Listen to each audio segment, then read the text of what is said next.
क्या हुआ? कोई संकेत मिला क्या? मिला, किंतु संकेत नहीं, प्रश्न। यदि ये युद्ध जीते तो राज्य श्री राम के चरणों में रख देंगे, है ना? हाँ। किंतु इतना कठिन कार्य हम करेंगे कैसे? राज्य में बसे घर, वन, उपवन, नदियाँ, गौशालाएं सब उठाकर कैसे धरेंगे श्री राम के आगे? चलिए, मान लीजिए हमने हनुमान जी की बातें राज्य को अपने कंधों पर उठा भी लिया, तो भी लेकर कैसे जाएंगे? और मान लो जैसे तैसे ले ही गए, तो क्या इस राज्य को अयोध्या के ऊपर ही रख देंगे क्या? ये प्रश्न भी श्री राम के लिए बचा के रखूं। हाँ, यही उचित रहेगा। कह देंगे कि हम तो प्रण से बंधे हैं, हम तो राज्य ले आए। अब आप बताइए, आपके चरणों को राज्य पे रखे या राज्य को आपके चरणों पे रखे? तुम क्या सच में इतने मूर्ख हो? नहीं, पर भूख से ध्यान भटकाने के लिए बात ही बना ली। तुमसे भूल हुई है, मैं तो केवल एक ऋषि कुमार हूँ। भयभीत क्यों होते हो? ना मैं तुम्हें मारूंगा, ना खाऊंगा। तुम मनुष्य को खाते हो? एक बार मेरी ओर देखो तो सही, जान जाओगे कि मैं क्या क्या खाता हूँ और क्या क्या करता हूँ।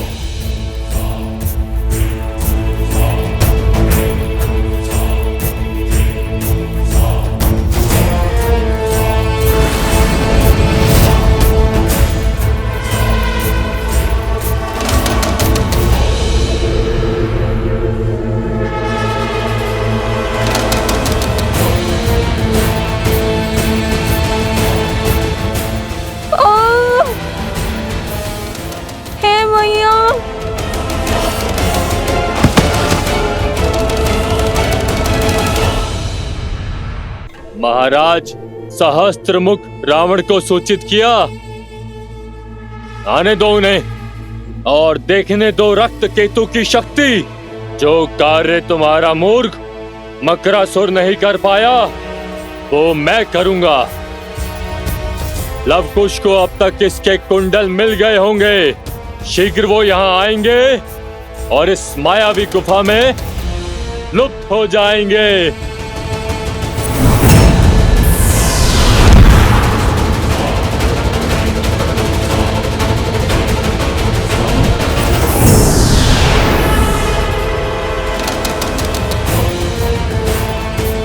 इस गुफा में प्रवेश अपनी इच्छा से होता है, किंतु निकास मेरी इच्छा से।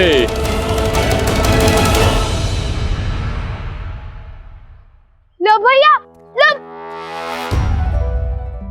इतना क्यों चिल्लाते हो? ये देखो, ये तो सोमकर्ण का वस्त्र है। हम उचित मार्ग पर हैं। चलो। ओम पूर्णमस्य पूर्णमादाय पूर्णमेवावशिष्यते।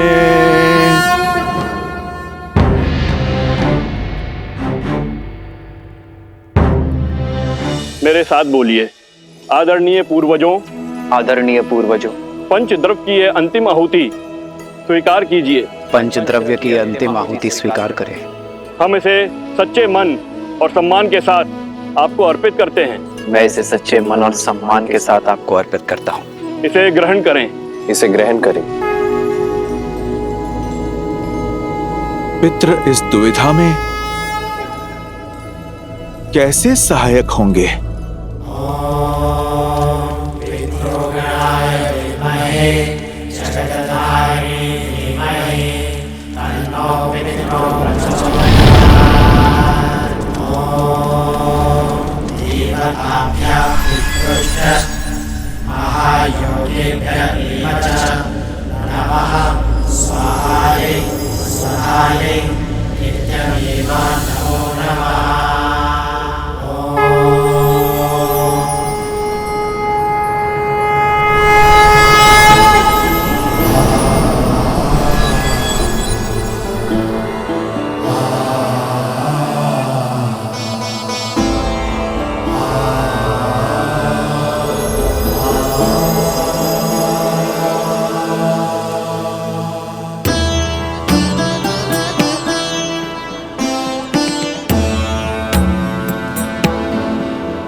महाराज दशरथ, महाराज अज, महाराज दिलीप, महाराज रघु और सभी इक्ष्वाकु पूर्वजों, अपने वंशजों की प्रार्थना सुनने के लिए धन्यवाद। आपके कुल को आपके मार्गदर्शन की आवश्यकता है।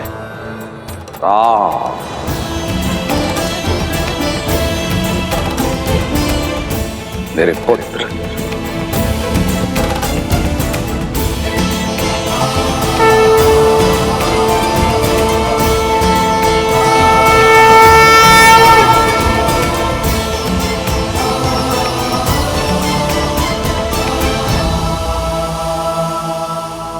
प्रणिपात पिताश्री।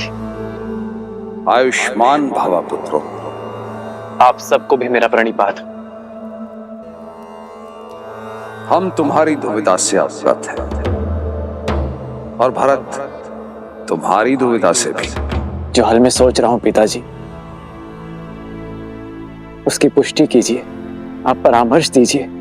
इसमें कोई संदेह नहीं कि भरत शासन संभालने के योग्य है और भारत के शासन में अयोध्या एक श्रेष्ठ राज्य बन सकता है।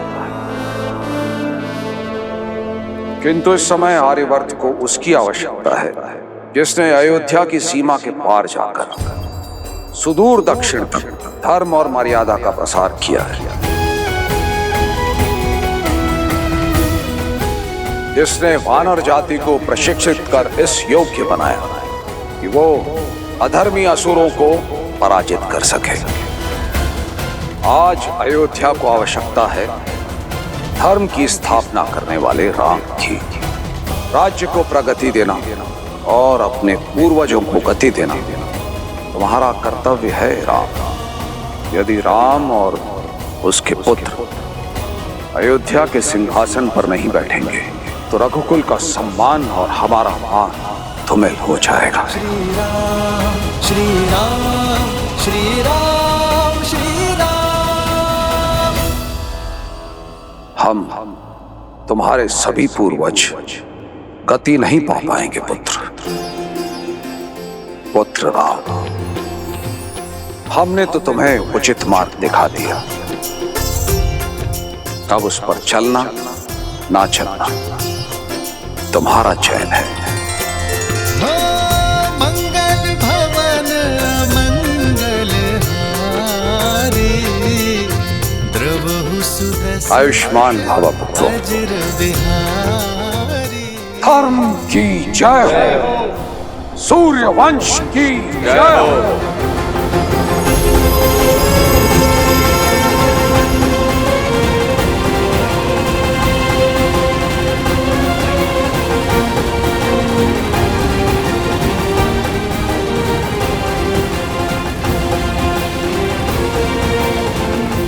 भैया,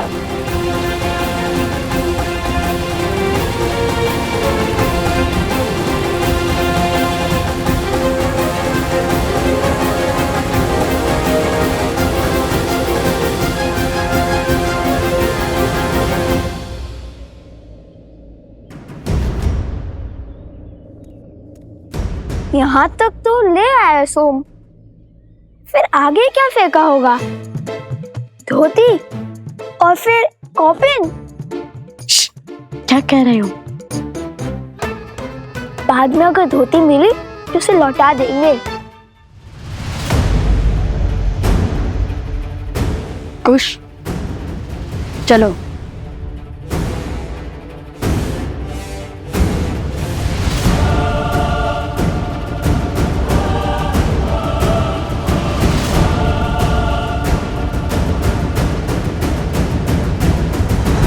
जानता हूं कि तुम परिस्थितियों के पाश में उलझे हुए हो राम, किंतु मनुष्य को अनगिनत कर्तव्यों में से सदा सबसे पहले सबसे महत्वपूर्ण कर्तव्य को प्राथमिकता देनी चाहिए।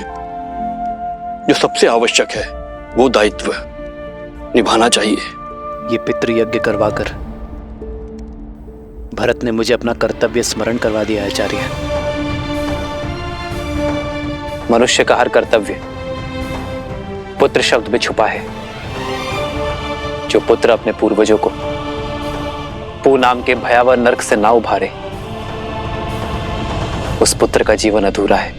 और उसी अधूरे जीवन को पूर्ण करने के लिए आपका दूसरा विवाह आवश्यक है।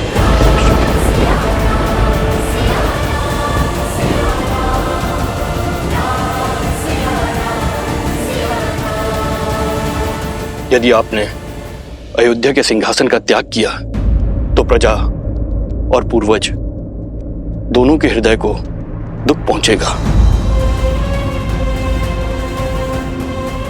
मेरे कथन पर विचार करना राम।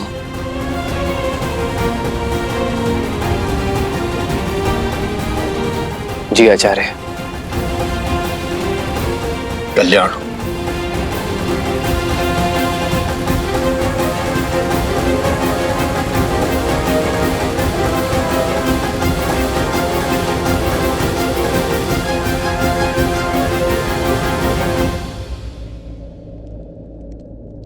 प्रभु, संसार को उभारने वाले प्रभु श्री राम आज स्वयं किस धर्म संकट में फंस गए हैं?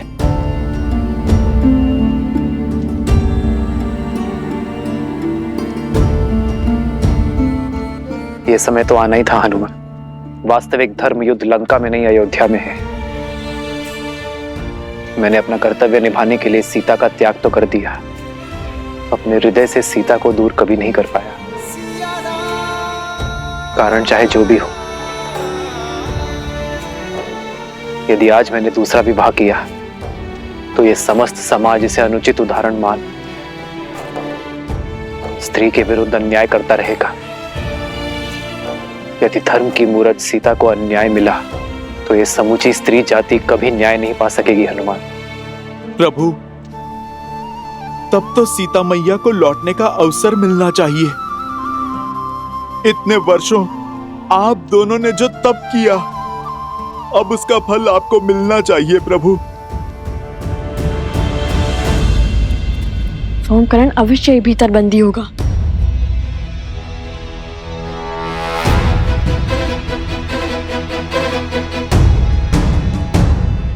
प्रभु, क्या माता को अभी भी नहीं लौटा सकते?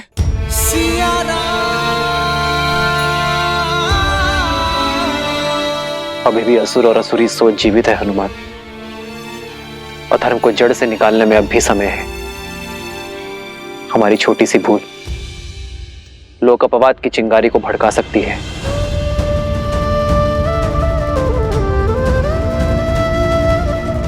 जब तक हम राक्षसी सोच को नष्ट नहीं कर देते, तब तक मैं अपने व्रत और तप से डिग नहीं सकता हनुमान।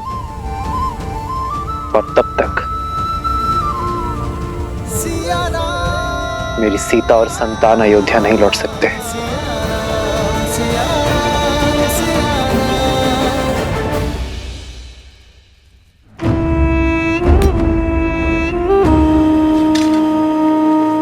चाटुकारिता करके चार पग भी आगे नहीं बढ़ पाओगे।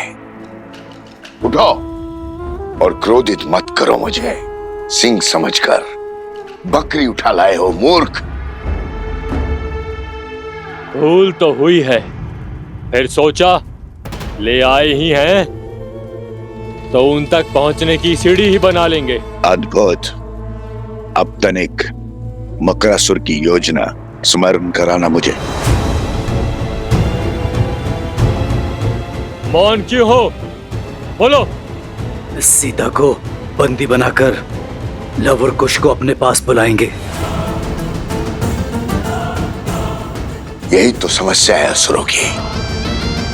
अहंकार में चूर होकर बुद्धि से ही मुख मोड़ लेते हैं, विवेक का उपयोग ही नहीं करते। बस, मैं कोई साधारण असुर नहीं हूं जो संसार से दूर नदी के तल में जीवन बिता रहा हूं। मैं रक्त केतु हूं जो आज उन बालकों का संहार करेगा, आपके भ्रम को तोड़ेगा। इस मायावी गुफा में एक बार प्रवेश किया तो निकल नहीं पाएंगे वो दोनों, और इस गुफा को बिना दिव्य अस्त्र के भेदना असंभव है। शत्रु पर वार करने से पहले उसकी पहचान जान लेना आवश्यक है रक्त केतु।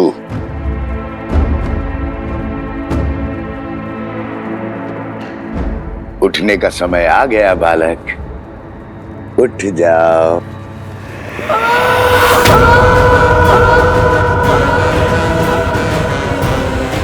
ये तो सोमकरण की ध्वनि है। कुश, वो अवश्य ही भीतर है। तो उस ओर जाकर देखो, और हाँ, केवल संकेत की भाषा में बात करना।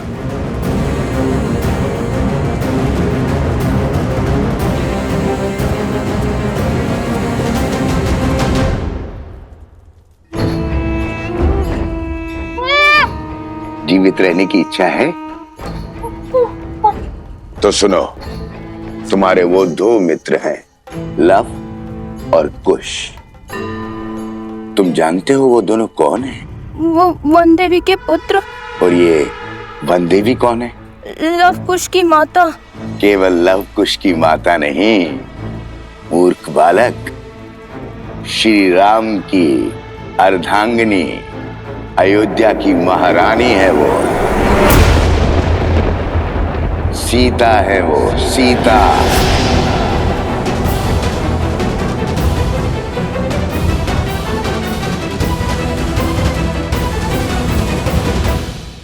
अब यदि मेरा कहा मानोगे तो जीवित छोड़ दूंगा, अन्यथा नहीं नहीं नहीं नहीं नहीं। तो जो कहूंगा वो करोगे ना? हाँ। उत्तम। तो सुनो, लव और कुश को मिथिला ले जाओ, और जब मैं वहां कहूं तो सारे समाज, सारी प्रजा के सामने, सारी मिथिला के सामने कहना कि वन देवी ही सीता है। मेरे आदेश पर यह सत्य संसार के सामने प्रकट करना, अन्यथा तुम्हारा मस्तिष्क विस्फोट से शत विशत होकर बिखर जाएगा। ऐसे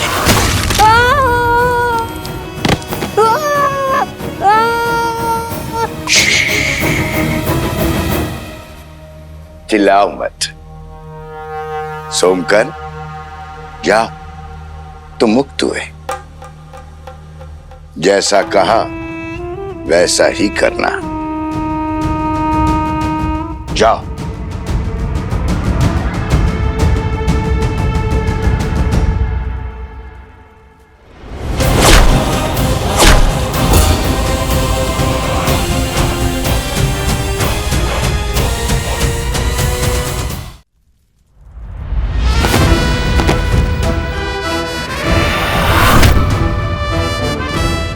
चिंतित मत हो सोमकरण, हम आ गए हैं। तुम क्यों आ गए?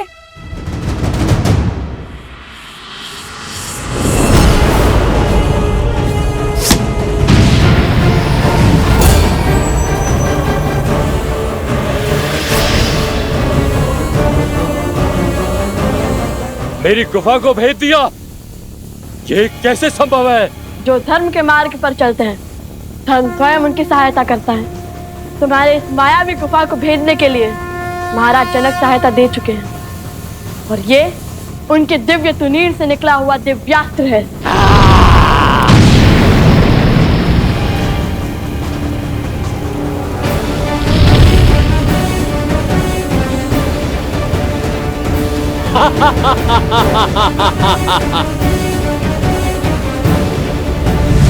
उस ओर।